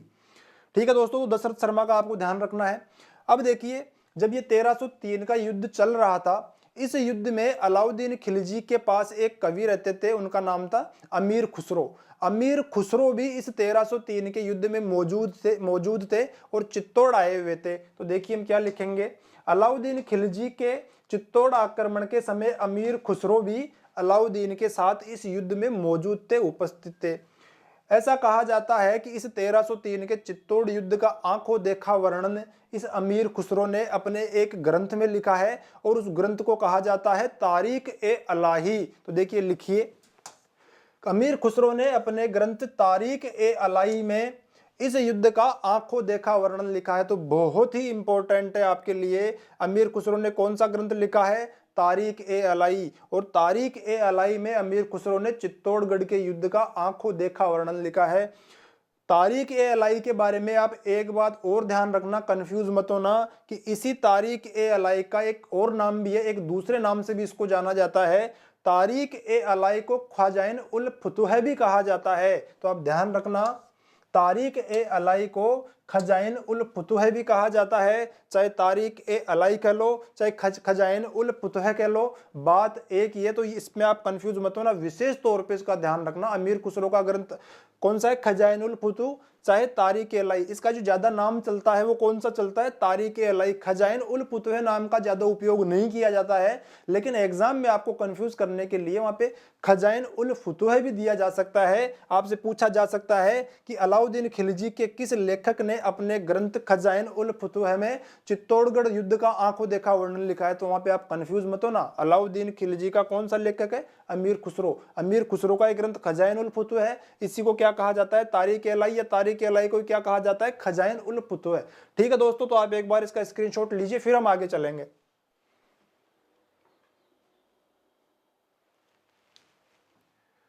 अब देखिए, अलाउद्दीन खिलजी चित्तौड़गढ़ दुर्ग में प्रवेश कर चुका है, और जैसे ही अलाउद्दीन खिलजी ने चित्तौड़गढ़ दुर्ग में प्रवेश किया, तो अभी भी चित्तौड़गढ़ दुर्ग में 30,000 हिंदू मौजूद हैं, जीवित हिंदू वहां पे मौजूद हैं। तो अलाउद्दीन खिलजी ने चित्तौड़गढ़ दुर्ग में प्रवेश करते ही उन 30,000 हिंदुओं को मरवाने का आदेश दे डाला और उन 30,000 हिंदुओं को मरवा दिया।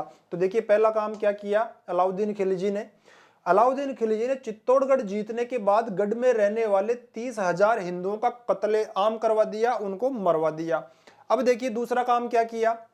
अब चित्तौड़गढ़ अलाउद्दीन खिलजी के अधिकार में आ चुका है। अलाउद्दीन खिलजी को वापस से दिल्ली पहुंचना है, दिल्ली जाना है। तो अलाउद्दीन खिलजी ने जो चित्तौड़ की जिम्मेदारी संभलाई कि चित्तौड़ का प्रशासक कौन रहेगा, चित्तौड़ की जिम्मेदारी कौन निभाएगा। तो अलाउद्दीन खिलजी के एक पुत्र था, उसका नाम था खिज्र खां।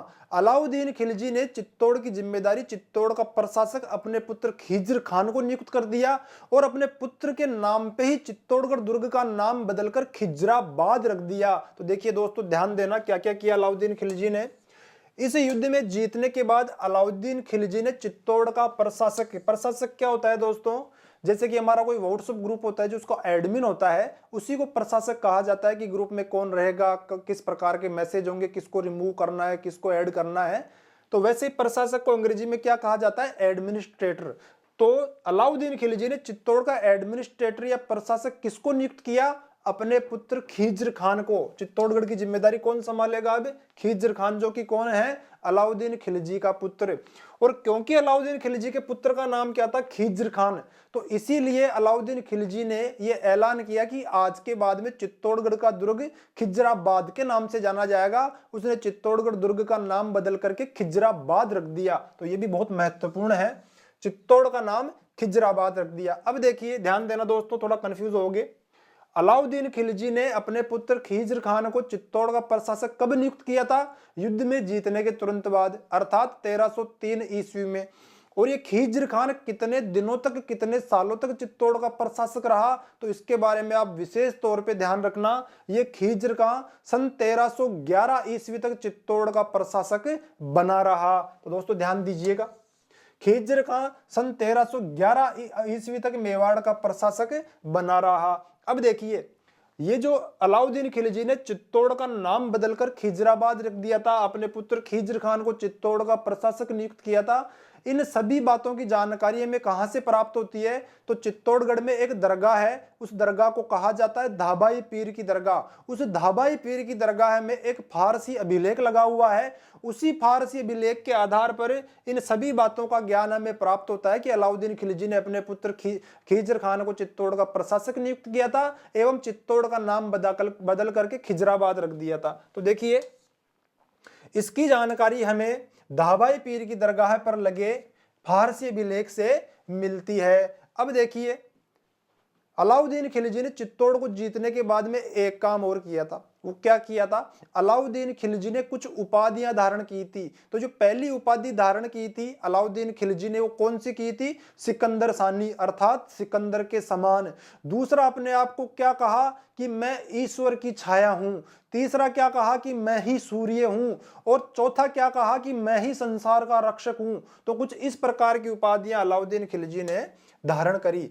अलाउद्दीन खिलजी ने सिकंदर सानी की उपाधि धारण करी है, हमने देख लिया, सिकंदर सानी अर्थात सिकंदर के समान। दूसरी क्या, स्वयं को ईश्वर की छाया बताया कि मैं ईश्वर की छाया हूं। तो देखिए तथा स्वयं को ईश्वर की छाया, और क्या बताया कि मैं ही सूर्य हूं, तो सूर्य, और कि मैं ही संसार का रक्षक हूं। तो देखिए तथा संसार का रक्षक बताया। अलाउद्दीन खिलजी ने खुद को बताया ये सब कुछ, सिकंदर सानी, स्वयं को ईश्वर की छाया बताना, सूर्य तथा संसार का रक्षक। तो आप इनका ध्यान रखना कि अलाउद्दीन खिलजी ने किस किस प्रकार की उपाधियां ग्रहण की थी चित्तौड़गढ़ दुर्ग को जीतने के बाद में। अब देखिए खिज्र खान 1311 ईस्वी तक चित्तौड़ का प्रशासक रहा। यहाँ पे मैंने मेवाड़ का प्रशासक लिखा, बल्कि यहाँ पे अगर चित्तौड़ का प्रशासक रहेगा तो ज्यादा ठीक रहेगा, गलत नहीं है ये भी, लेकिन आप समझ गए होंगे भावनाओं को। 1311 ईस्वी तक चित्तौड़ का प्रशासक रहा था, ना कि मेवाड़ का। ठीक है, समझ जाना, वो एक ही बात है, कोई इसमें ज्यादा विशेष अंतर नहीं है। अब देखिए खिज्र खान 1311 ईस्वी तक चित्तौड़ का प्रशासक रहा और 1311 ईस्वी में खिज्र खान ने अपने प्रशासक के पद से इस्तीफा दे दिया। तो खिज्र खान के बाद में चित्तौड़ का अगला प्रशासक किसे नियुक्त किया गया, यह भी क्वेश्चन आपसे पूछा जाता है। तो किसे नियुक्त किया गया था, जालोर के एक शासक थे, उनका नाम था कन्नड़ देव। कन्नड़ देव के एक भाई था, उनका नाम था मालदेव सोनगरा, क्योंकि कन्नड़ देव सोनगरा थे, सोनगरा चौहान थे और मालदेव सोनगरा उनके भाई थे। मालदेव के बड़ी बड़ी मूछें थी, इसीलिए मालदेव को मालदेव मूछाला के नाम से जाना जाता था, जबकि इनका पूरा नाम क्या है, मालदेव मूछाला सोनगरा। तो ठीक है, 1311 ईस्वी के बाद में जो चित्तौड़ का अगला प्रशासक बना वो कौन बना, जालोर के शासक कन्नड़ देव के छोटे भाई मालदेव मूछाला सोनगरा बने।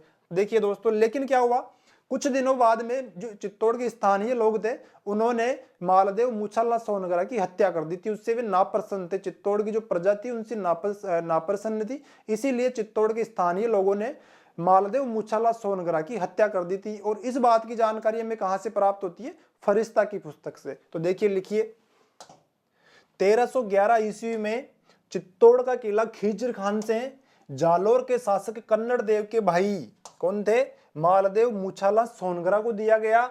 लेकिन हमने क्या देखा है कि मालदेव मूछाला सोनगरा की हत्या किसने कर दी, चित्तौड़ की स्थानीय प्रजा ने। और इसका पता हमें कहां से चलता है, फरिश्ता की पुस्तक के अनुसार। तो देखिए, किंतु स्थानीय लोगों ने इसे मार डाला, फरिश्ता के अनुसार इस बात का हमें पता चलता है। अब देखिए दोस्तों, मालदेव मूछाला की भी हत्या हो चुकी है, और जब मालदेव मूछाला की हत्या हुई उसके बाद में जो चित्तौड़ का तीसरा प्रशासक नियुक्त किया गया वो किसे किया गया, तो इसी मालदेव मूछाला के एक पुत्र था, उनका नाम था बनवीर सोनगरा। बनवीर सोनगरा को चित्तौड़गढ़ का तीसरा प्रशासक नियुक्त किया गया। तो आप ध्यान रखना कि चित्तौड़गढ़ का तीसरा प्रशासक कौन था, मालदेव मूछाला सोनगरा का तीसरा पुत्र बनवीर सोनगरा। तो देखिए दोस्तों, लिखिए, मालदेव मूछाला सोनगरा के बाद इनके पुत्र बनवीर सोनगरा को चित्तौड़ का किलेदार अथवा प्रशासक बनाया गया। अब देखिए दोस्तों, ऐसा कहा जाता है कि बनवीर सोनगरा सन 1326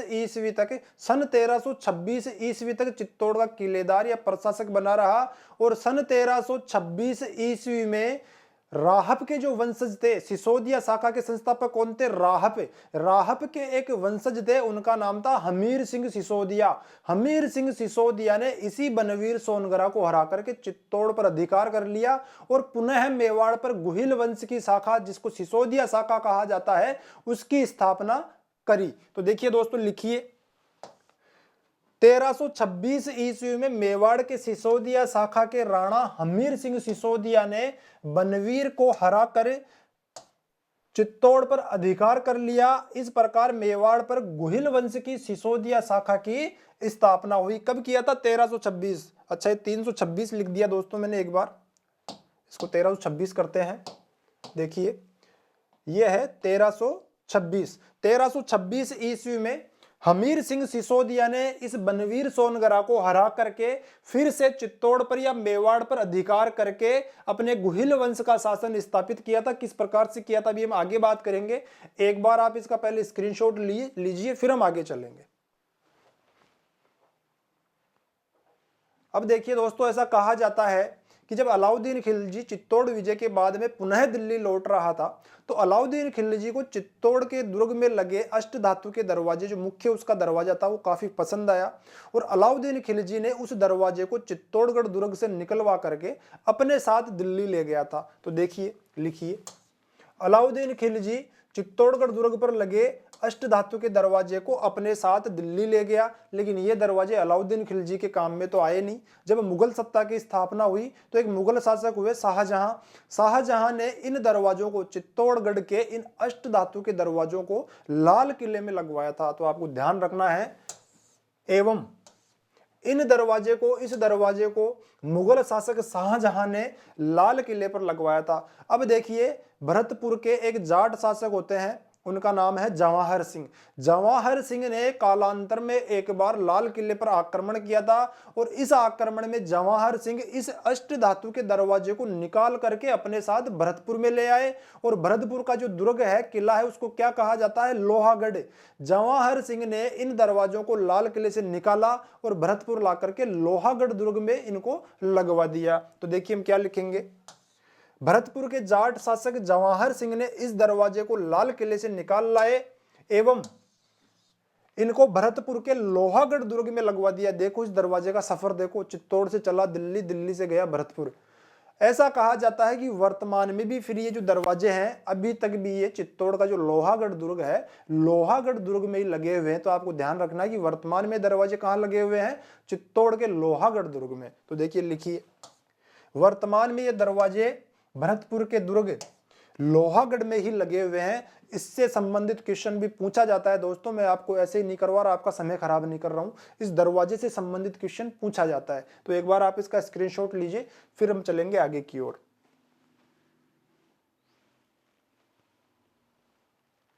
चलिए दोस्तों, अब हम बात करते हैं कि मेवाड़ के क्षेत्र पर गुहिल राजवंश की सिसोदिया शाखा की स्थापना कब हुई और कब से हुई।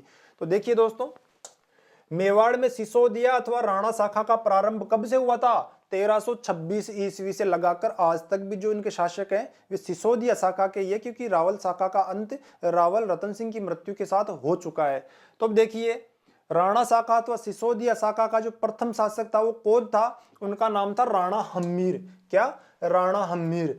राणा हम्मीर का जो शासनकाल माना जाता है वो माना जाता है 1326 ईस्वी, अर्थात इनकी स्थापना से लेकर के प्रथम शासक थे सिसोदिया शाखा के, इनकी स्थापना से लेकर के सन 1364 ईस्वी तक राणा हम्मीर का शासनकाल माना जाता है। तो ये इनका शासनकाल हमारे लिए बहुत इंपॉर्टेंट है। जिनका शासनकाल इंपॉर्टेंट होगा उसके लिए मैं बोल दूंगा और वास्तव यहाँ पे लिखूंगा भी मैं। तो इनका जो शासनकाल है आपको ध्यान रखना है, इंपॉर्टेंट है।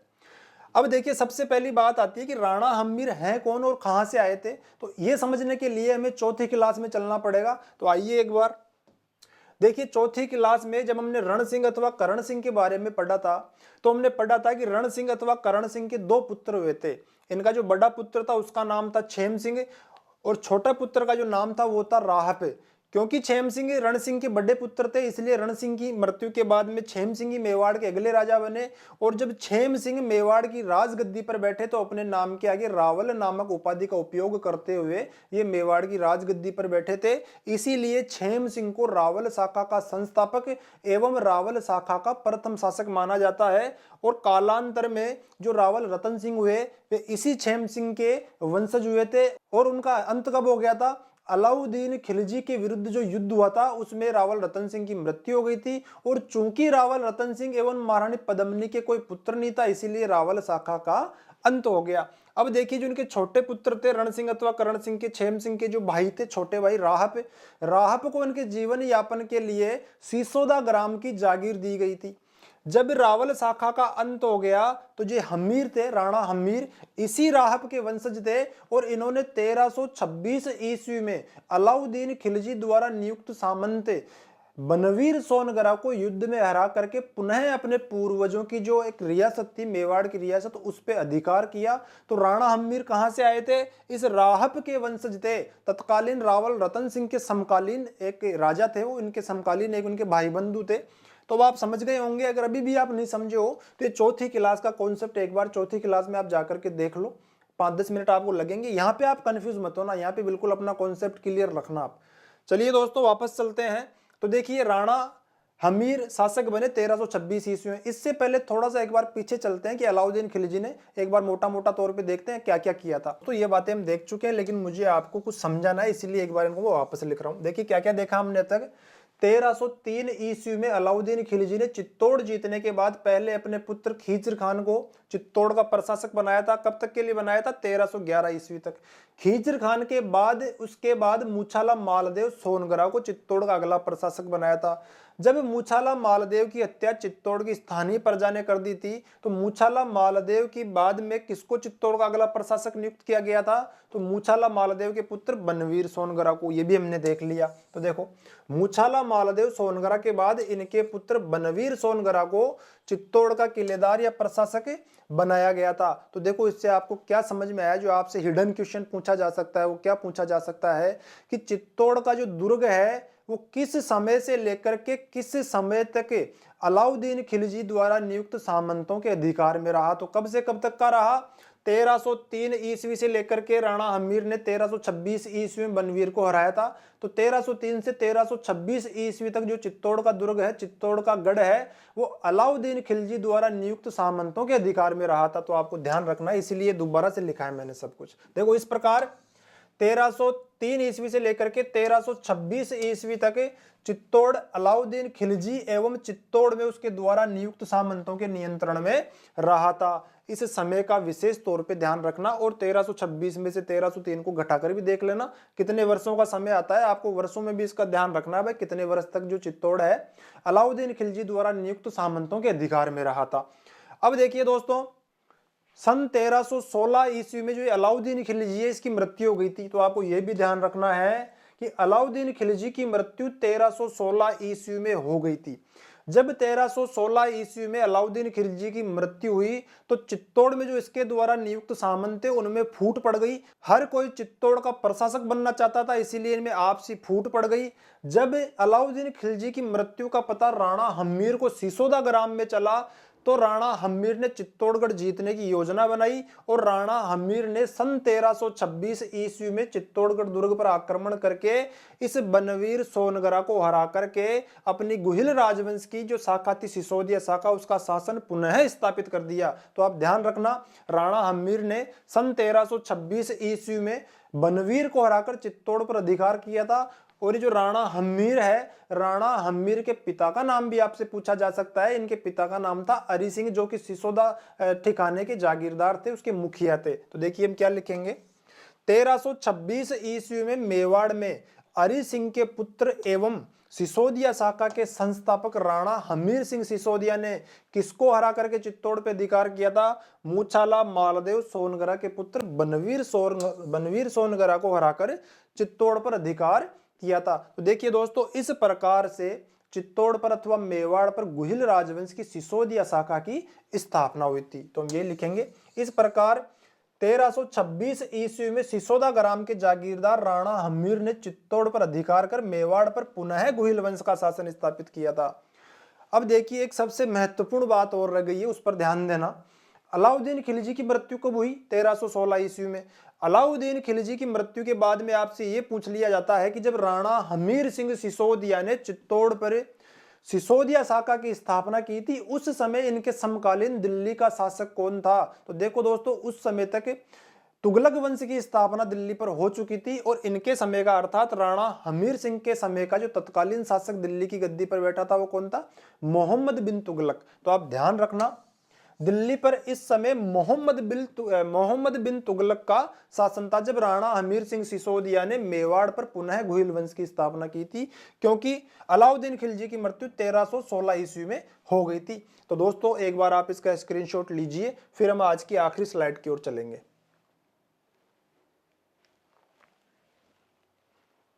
चलिए दोस्तों, कुछ महत्वपूर्ण बातें देखते हैं। जैसा कि आपको पता है, राणा हमीर सिंह सिसोदिया किस ग्राम के जागीरदार थे? सिसोदा ग्राम के। इसीलिए राणा हमीर सिंह क्या कहलाते थे? सिसोदिया कहलाते थे। तो आप ये ध्यान रखना,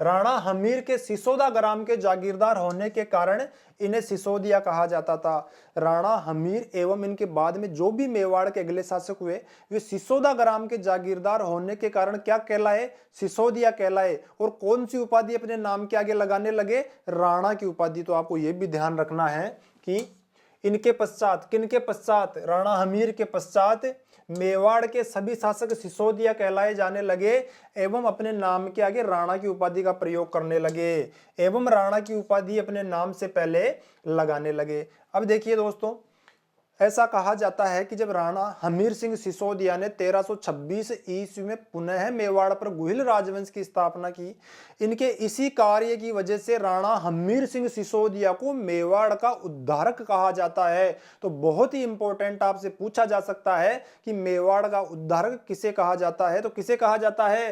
राणा हमीर सिंह सिसोदिया को। लिखो, चित्तौड़ पर पुनः अधिकार कर उस पर पुनः गुहिल वंश का शासन स्थापित करने के कारण हमीर सिंह सिसोदिया को क्या कहा जाता है? मेवाड़ का उद्धारक कहा जाता है। क्या कहा जाता है? मेवाड़ का उद्धारक कहा जाता है। लेकिन दोस्तों ध्यान रखना, इनके अलावा, हमीर सिंह सिसोदिया के अलावा एक व्यक्ति को और मेवाड़ का उद्धारक कहा जाता है। तो किन्हें कहा जाता है?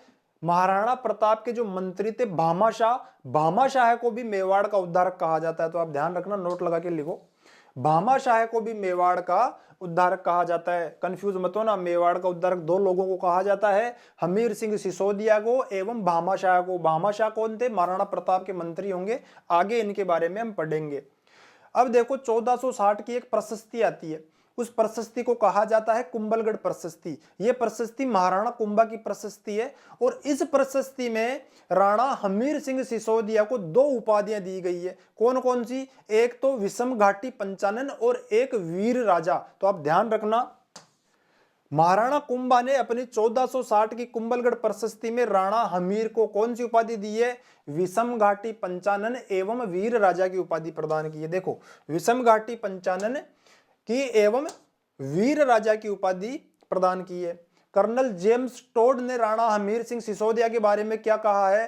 कर्नल जेम्स टोड ने कहा है कि राणा हमीर सिंह सिसोदिया अपने समय के एक महान हिंदू राजा थे। तो आपको यह भी ध्यान रखना है, कर्नल जेम्स टोड ने महाराणा हमीर के बारे में कहा है कि वे अपने समय के एक महान हिंदू राजा थे। अब देखिए दोस्तों, हमने पिछली स्लाइड में क्या बात की थी कि दिल्ली पर इस समय मोहम्मद बिन तुगलक का शासन था। कब? जब महाराणा हमीर सिंह सिसोदिया ने मेवाड़ पर पुनः गोहिल वंश की स्थापना की थी। तो किसका शासन था? मोहम्मद बिन तुगलक का शासन था। महाराणा हमीर के शासक बनने के बाद में मोहम्मद बिन तुगलक ने महाराणा हमीर सिंह सिसोदिया पर आक्रमण किया और इन दोनों की सेनाओं के मध्य बांसवाड़ा के निकट एक स्थान आता है, उसका नाम है सिंगोली। सिंगोली नामक स्थान पर मोहम्मद बिन तुगलक एवं महाराणा हमीर सिंह सिसोदिया की सेनाओं के मध्य युद्ध हुआ।